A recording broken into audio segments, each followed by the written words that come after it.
The cold bit through Clara's thick coat as she stepped off the helicopter onto the snow-blanketed island, the wind howling like a restless spirit across the barren landscape, sending chills through her body, despite the insulated boots and gloves she wore.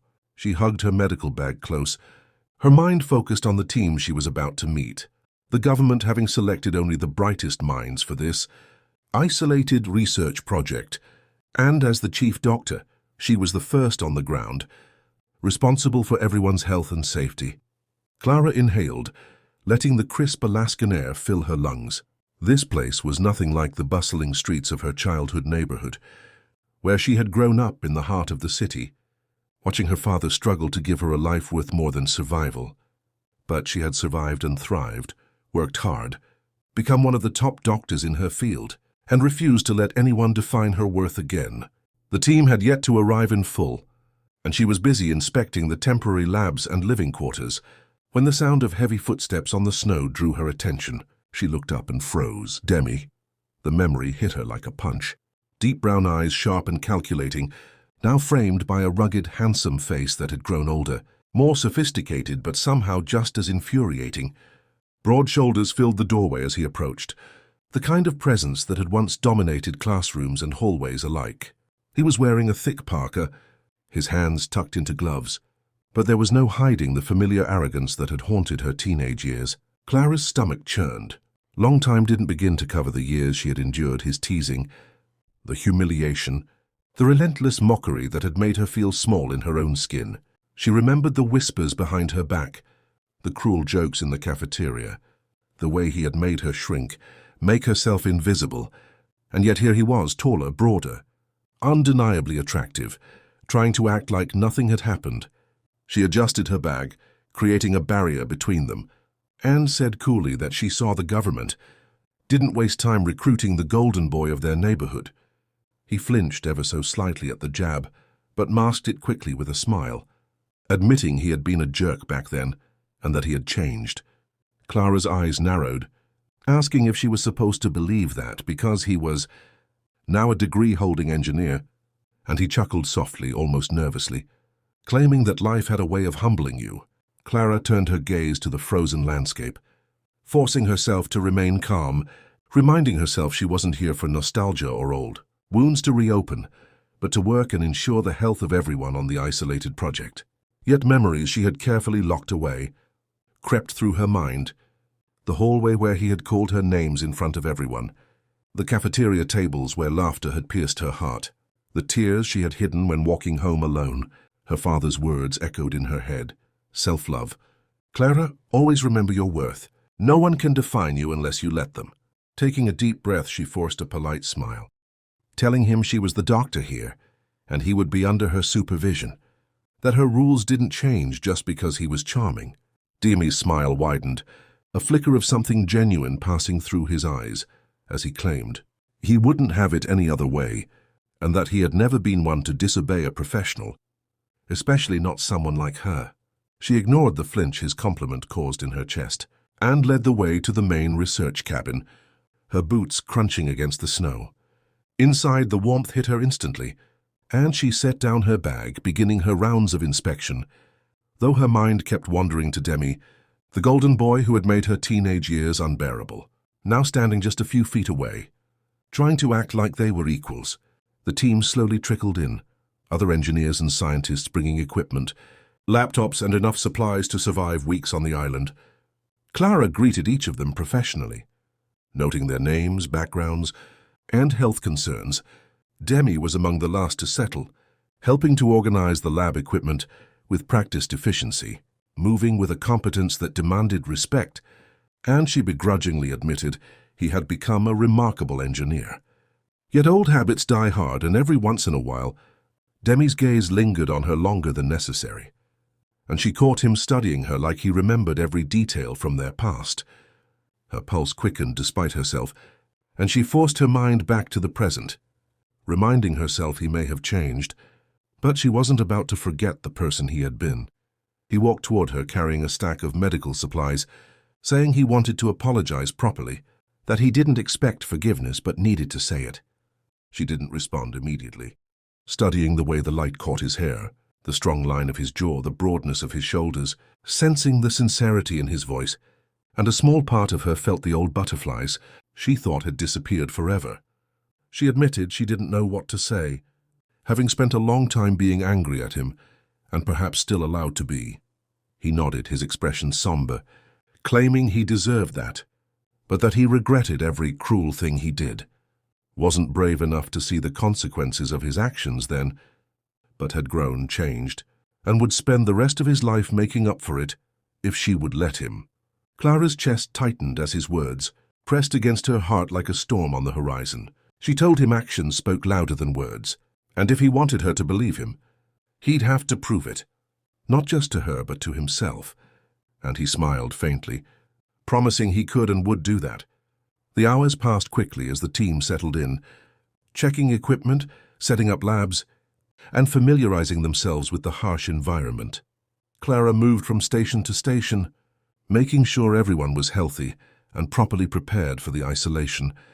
Demi following closely, occasionally asking questions about equipment placement or procedures, always polite, always professional, always there like a shadow she couldn't quite shake. By late evening, the wind outside had intensified, snow whipping against the windows like a warning. The isolation of the island complete, no one able to leave, the team entirely dependent on one another. And in that cold, stark environment, past conflicts were magnified, emotions heightened. Later, as Clara prepared her notes in the small quarters assigned to her, a sudden noise echoed from the main lab, a crash metallic and terrifying, and her heart jumped into her throat. Without thinking, she grabbed her medical kit and ran toward the source, Demi right behind her.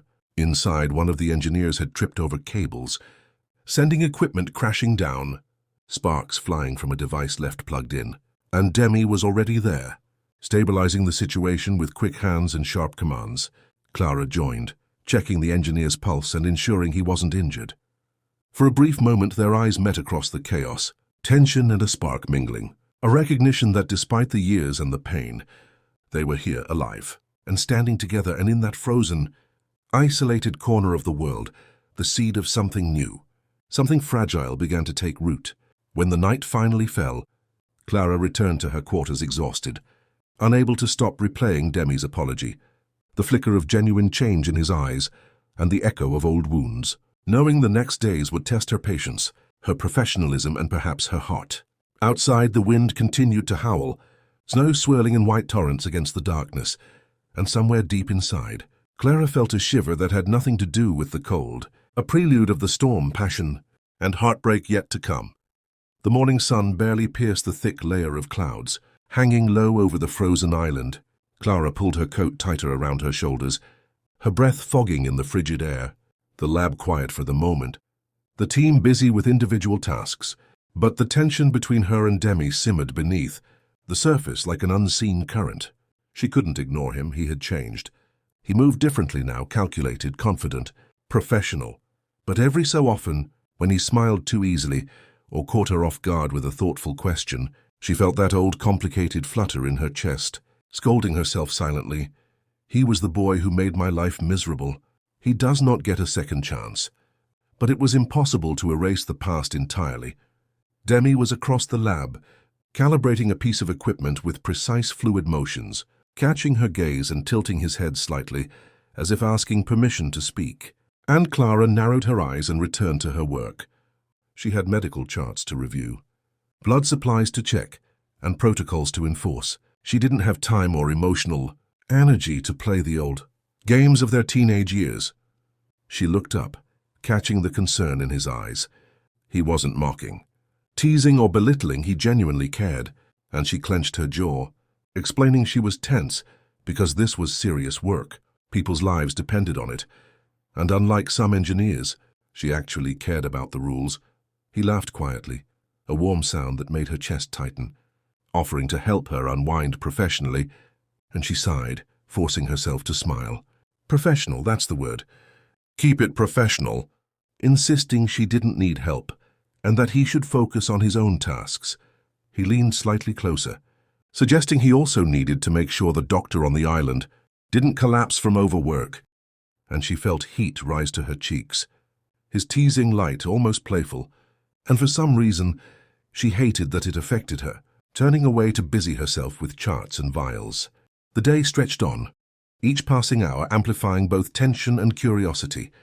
Demi proving his competence repeatedly, impressing the team with innovative solutions and meticulous attention to detail. And yet each time their eyes met across the lab, Clara felt a flicker of recognition, not just of the boy who had tormented her, but of the man who now seemed determined to make amends.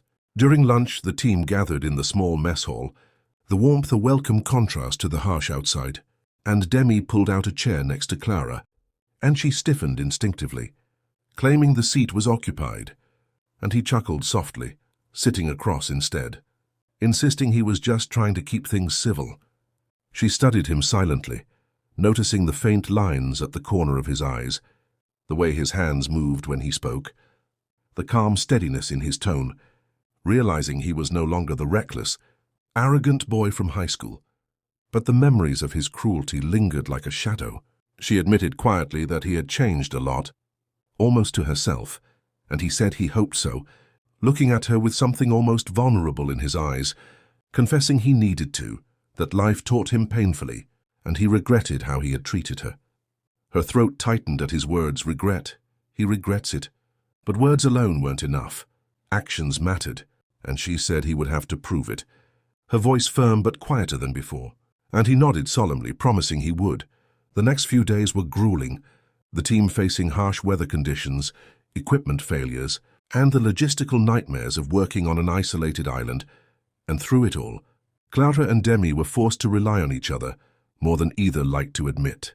During one particularly cold afternoon, a sudden storm swept across the island, forcing the team to halt outdoor work, visibility dropping to almost nothing, the wind howling through the gaps in the temporary shelters, and Clara checked her medical instruments, shivering, when she noticed Demi struggling to secure a piece of equipment that threatened to collapse under the gusts.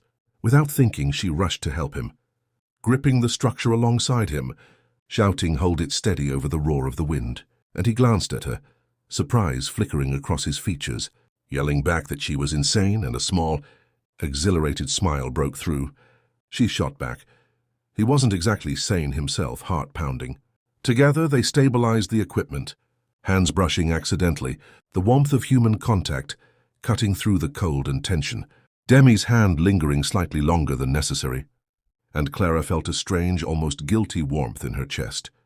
He thanked her quietly once the immediate danger passed, his gaze holding hers, steady and searching, and she looked away, forcing herself to focus on the task at hand, insisting not to make it personal. Demi, but internally her heart refused to listen.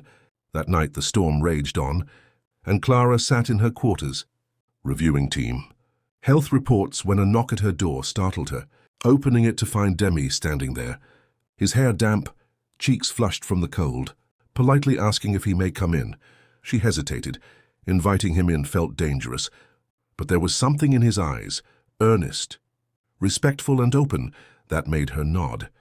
He stepped inside, standing awkwardly by the door, apologizing again for everything in high school, claiming he knew he couldn't change the past, but he had thought about it constantly, regretted it every day, and Clara's throat tightened, feeling herself transported back to the 15-year-old girl who had cried silently in her room after another cruel joke, swallowing the lump in her throat, telling him words were easy, proving it was harder. He said he knew and that he would spend the rest of his life proving it if she let him. And she looked at him, studying the man before her, the boy who had been her worst nightmare gone, or at least claimed to be, and yet part of her wanted to believe him, desperately, despite herself. Their conversation was interrupted by a sudden alarm. A warning light, flashing in the lab signaling, a malfunction in one of the energy modules, and without hesitation, they rushed to the lab together side by side, coordinating the team to prevent disaster. For hours they worked, their previous tension melting into a rhythm of mutual respect and understanding. Demi following her instructions without question, and Clara relying on his expertise to navigate the technical hazards. And by the time the crisis was averted, both were exhausted, coated in frost and grime, but alive together. Demi looked at her then, his eyes soft but intense, telling her she saved the day, his voice carrying more weight than any compliment he had ever given, and she shook her head, trying to suppress the emotions swelling inside, insisting they did it together. He smiled, a slow, almost shy curve of his lips, claiming he had forgotten how remarkable she was, even back then, even when he didn't deserve to see it. And Clara's chest tightened, her breath catching, wanting to push him away, remind herself of the past. But the isolation, the storm, the adrenaline, all combined to weaken her defenses, and she nodded silently, forcing herself to focus on the work that remained. As the night deepened and the storm outside howled like a restless spirit, Clara realized something she hadn't expected. She didn't entirely hate him anymore. Not completely. There was anger. Yes, and distrust. But also a strange growing curiosity, a feeling that had nothing to do with their past and everything to do with the man he was becoming. And somewhere in the depths of her heart, buried beneath layers of pain, a tiny spark of hope flickered. The lab was eerily quiet, the hum of the machinery, the only sound cutting through the cold air, the storm outside having subsided, leaving a stark, white landscape glistening under a pale winter sun, but inside tension simmered like a living thing. Demi was overseeing a critical experiment, one that involved high-voltage equipment and unstable energy cells, and Clara stood nearby, checking vitals and making sure everyone adhered to safety protocols.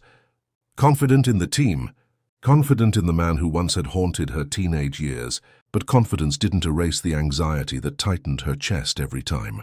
Demi approached a risky procedure. She warned him that the voltage on the module was fluctuating, and that he needed to shut it down before it overloaded. And he replied that he had it under control.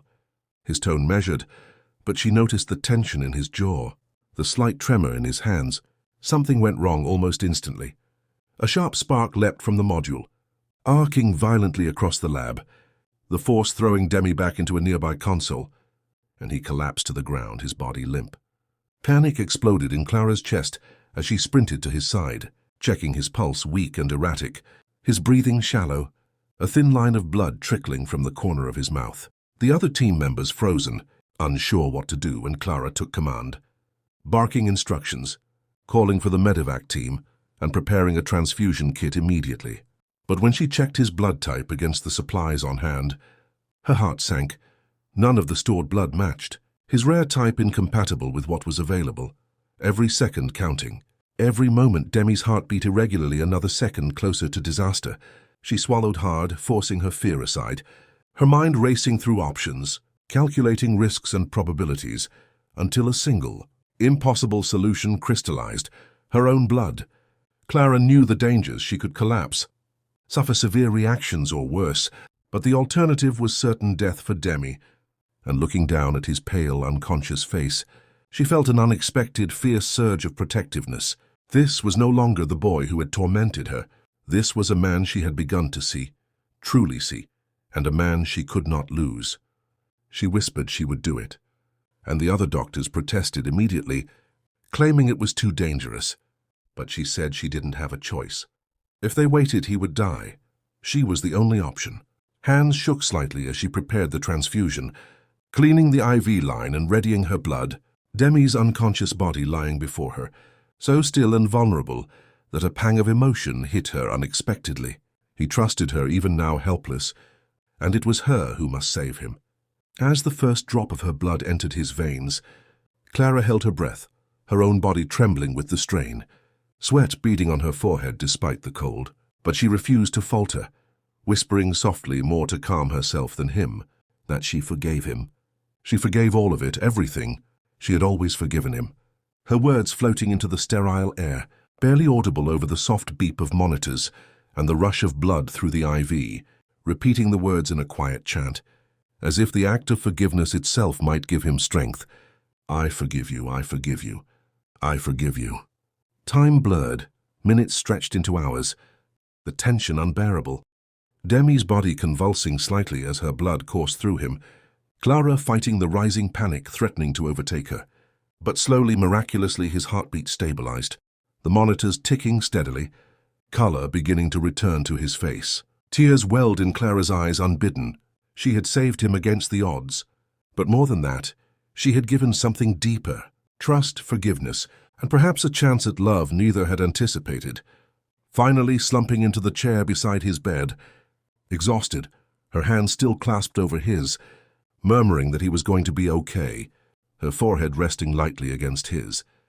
Hours later, after Demi had stabilized enough for transport, they were airlifted to the mainland hospital. Clara refusing to leave his side despite protests from the medical team, holding his hand as the helicopter cut through the icy air, her knuckles white from the tight grip. When they arrived, Clara was exhausted but unwavering, staying with him through the night, monitoring vitals, adjusting medications, whispering softly whenever he stirred, at one point he murmuring her name in a sleep-fogged whisper, and her heart skipping a beat, telling him he was awake, brushing a strand of hair from his damp forehead. Demi's eyes fluttered open, confusion giving way to recognition, he mentioning her blood, and she smiled though tears threatened to spill, telling him he was safe now. He tried to sit up, but weakness overtook him, and she helped him lean back, holding him steady, telling him he had a long road ahead. But she would be there every step of the way. For the first time since their reunion, Demi looked at her without pretense, without the arrogance that had defined him as a teenager. His eyes raw, vulnerable, and honest, whispering he didn't deserve her, and she said firmly he did. Maybe not in the past, but now he did. He had a chance to be better, and she saw that. She saw him. The hospital room became a cocoon of silence and healing, Clara refusing to leave his side, speaking softly, telling him stories of the island, of the team, of her childhood, sharing memories she had once buried, laughing softly at his groggy jokes, and he seeming to cling to her presence, drawing strength from her unwavering devotion. Days passed, Demi's recovery slow but steady, the accident leaving him weakened. But Clara's presence, her care, and her willingness to risk everything for him, forging an unspoken bond. No longer adversaries, no longer bound by teenage cruelty or grudges, they were survivors, connected by shared danger and trust. One evening, after the room had grown quiet and the monitors beeped steadily, Demi reached out, his fingers brushing hers, Clara freezing, heart pounding. He starting to say he didn't know how to express it, but he couldn't imagine his life without her, not just because she saved him, because she was her, the woman he should have seen all along. And Clara felt her chest tighten, tears pricking her eyes, whispering that she had been afraid to believe he could change, but now she thought she could trust him. She wanted to. He closed the gap slowly, leaning in, brushing his lips against hers in a soft, tentative kiss, a kiss that spoke of relief, admiration, and something far deeper, love forged in crisis, nurtured by forgiveness, and blossoming against all odds. For the first time in years, Clara let herself feel something she had buried for too long, warmth, protection, and the possibility of a future she hadn't dared to imagine. Demi's hand cupping her cheek, steady and tender in that simple gesture. The past and present collided, hurt, pain, and fear giving way to something raw and beautiful. As the night deepened, they sat side by side, hands intertwined, whispering softly in the quiet of the hospital room. Clara no longer thinking of him as the boy who had once made her life miserable, thinking of him as the man who had risked everything for her trust, who had changed, and who now needed her as much as she needed him. And in that moment, amidst the hum of machines and the sterile scent of antiseptic, something extraordinary began to bloom. A love neither had expected, born from pain, bravery, and the unparalleled power of forgiveness. The crisp Alaskan air was replaced by the warmer, bustling streets of their old city. After weeks of recovery at the hospital, Demi had regained his strength. Though the accident had left him reflective and quieter than his usual self, Clara walked beside him, her hand loosely intertwined with his, a subtle but powerful declaration of trust and intimacy. For Clara, the journey from the frozen island to the familiar streets was surreal, the city holding memories of her teenage years, memories once tainted by humiliation and fear. And yet, walking with Demi at her side, she no longer felt the weight of those years pressing down. He had changed. He had earned her forgiveness and, slowly, her heart.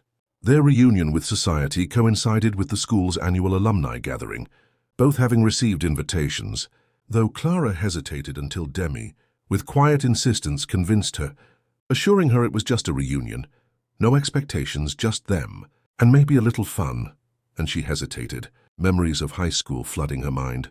The whispers, the cruel jokes, the sting of isolation, admitting she didn't know if she was ready, and he told her she was, brushing a strand of hair from her face, promising he would be with her the whole time.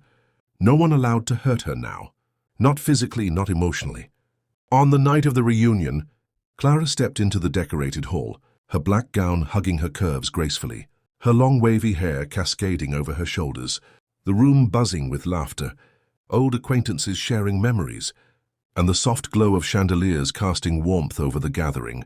She spotted Demi immediately, standing near the entrance in a tailored suit, his eyes scanning the crowd until they landed on her, their eyes meeting, an unspoken understanding passing between them.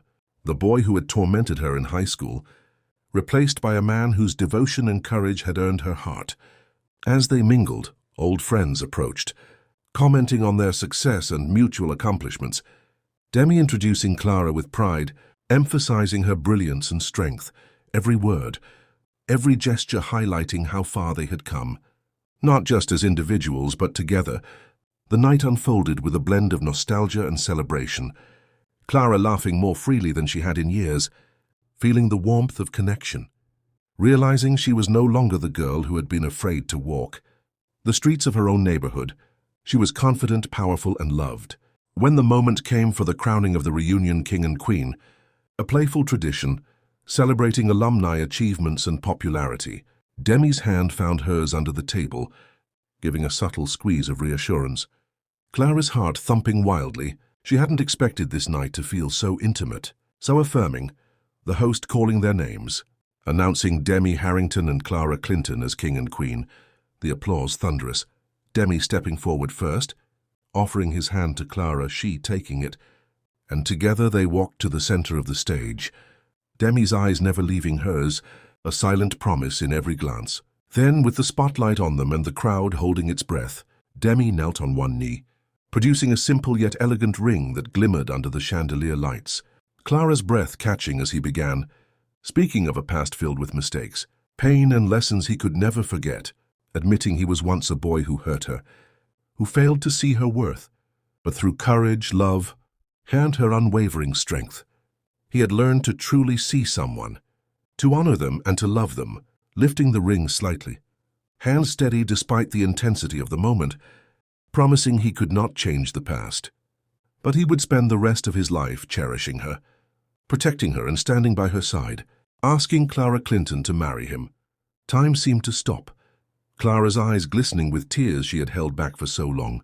Memories of cruel teenage years, the frozen island, the life-threatening accident, and quiet moments of connection colliding in a wave of emotion.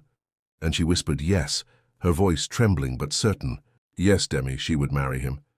The crowd erupting in cheers, Demi rising, slipping the ring onto her finger, pulling her close, their foreheads touching, sharing a quiet, intimate moment amidst the celebration.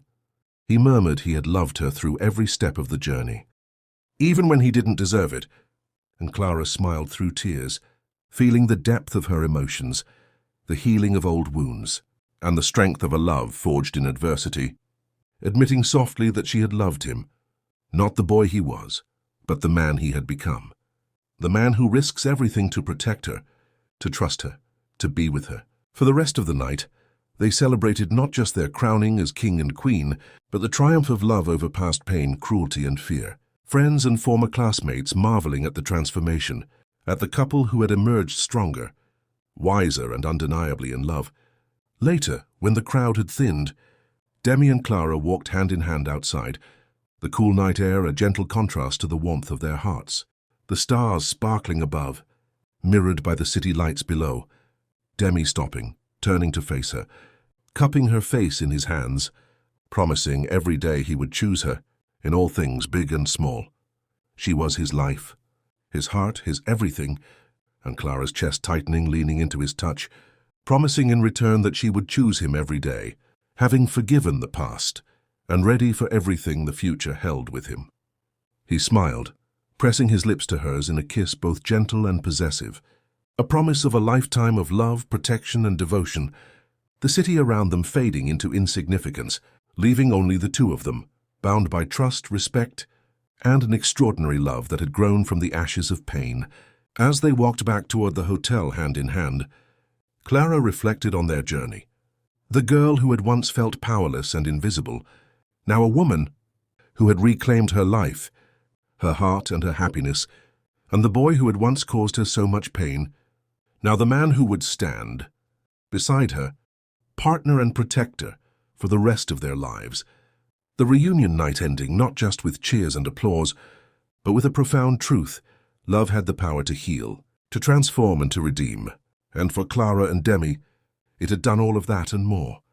In the weeks that followed, they began planning their future, a life built on mutual respect, passion, and the unwavering knowledge that they had survived storms, both literal and emotional. Together, the island, the accident, the trials, all reminders of how fragile life could be, and how powerful love could become when courage and forgiveness met. And as they stood together on a quiet balcony overlooking the city that had once seemed so daunting, Demi whispered softly, his arms around her waist. They made it. Clara, together, always, and Clara rested her head on his chest, listening to the steady beat of his heart, echoing always, feeling every word, every emotion, every promise, and for the first time in a long time she truly believed it. Their story, born of hardship, forgiveness, and unimaginable courage, having reached its most beautiful chapter yet, the enemies of the past having become the lovers of the present, crowned in triumph and ready to face the future as one. To all my wonderful listeners, I want to take a moment to say thank you. Your support, your comments, your shares, and the time you spend listening mean more than words can express. Every view, every like, and every kind message reminds me why I tell these stories, because love, hope, and emotion connect us all. This journey wouldn't be possible without you. You are not just viewers, you are family. And this channel exists because of your encouragement. With gratitude, Vintage Mike Tales.